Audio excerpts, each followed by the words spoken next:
মনের কথা শেয়ার করার জন্য অবশ্যই বান্ধবী প্রয়োজন। কেননা এমন কিছু কথা থাকে আমাদের মনের ভেতরে যেগুলো বান্ধবী ছাড়া আর অন্য কাউকে আপনি শেয়ার করতে পারবেন না। মনের সকল সুখ দুঃখ আবেগ অনুভূতিগুলো শেয়ার করার একমাত্র জায়গা হচ্ছে বান্ধবী। আর এই সম্পর্কটা তৈরি হয় বিশ্বাসের ওপর ভিত্তি করে। আর আমি মনে করি একজন প্রকৃত বান্ধবী বা বন্ধু আমাদের জীবনে স্বাধীনতার বার্তা বা বাহক হয়ে আসতে পারে। হ্যালো এভরিওয়ান, আমি নিপা চলে আসলাম আরেকটা নতুন ব্লগ ভিডিও নিয়ে। আজকে আমি কোথায় যাচ্ছি এটা ভিডিও শুরুতেই আপনারা নিশ্চয়ই বুঝতে পেরে গেছেন। রিক্সাতে উঠে ভিডিও করার সময় মনে হচ্ছিল আমি হাতে আংটি পরেছি, হাতে চুড়ি পরেছি, কিন্তু গলাতে একটা মালা পরলে ভীষণ ভালো হতো। হাতের নখে দেওয়া ছিল 1 মাস আগের নেল পলিশ, তুলবো করে আর তোলা হয়নি। যাই হোক, এগুলো খেয়াল করতে করতে চলে এসেছি আমার গন্তব্যে। এসে দেখি আমার ঢঙ্গি বান্ধবীরা ছবি তুলতে। প্রায় অনেক দিন বাদে সবার সাথে দেখা, আর দেখা করতে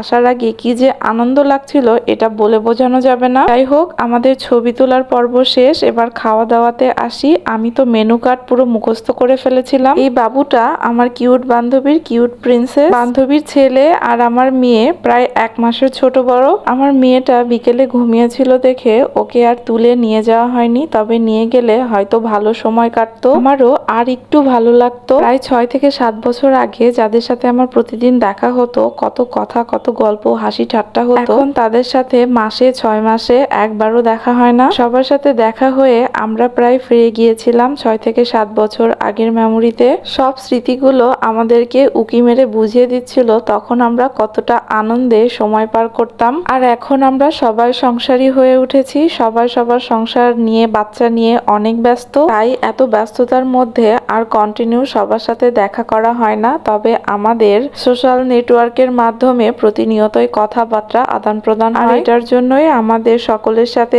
আজকে দেখা হলো। আরো অনেকেই আসতে পারিনি, তাদেরকেও আমরা অনেক মিস করেছি। সবাই মিলে আমরা অনেক মজা করলাম, আড্ডা দিলাম। আর আমরা পরে আরেকটা রেস্টুরেন্টে বসেছিলাম, এখানকার খাবারগুলো অনেক মজা ছিল। আমরা প্রায় 3-4 রকমের আইটেমের খাবার অর্ডার দিয়েছিলাম। আমার এই রেস্টুরেন্টের খাবারগুলো প্রথমবারের মতো ট্রাই করা, সেই হিসেবে সবগুলোই এভারেস্ট লেগেছে। তবে আমার কাছে স্যান্ডউইচটা সব থেকে বেশি ভালো লেগেছিল, বাকিগুলো মোটামুটি এভারেস্ট ছিল। আড্ডা খাবার দাবার খেয়ে সময় যে কোন দিক দিয়ে চলে গেল বুঝে উঠতে পারলাম না। জানি না আবার কবে দেখা হবে। খাওয়া দাওয়া সব গল্প চুকিয়ে তারপরে আমরা সকলেই হাসি মুখে একে একে বিদায় নিলাম এবং চলে আসলাম আমাদের নিজ নিজ গন্তব্যে। ভিডিওটি কেমন লাগলো অবশ্যই জানাবেন। Thank you for watching.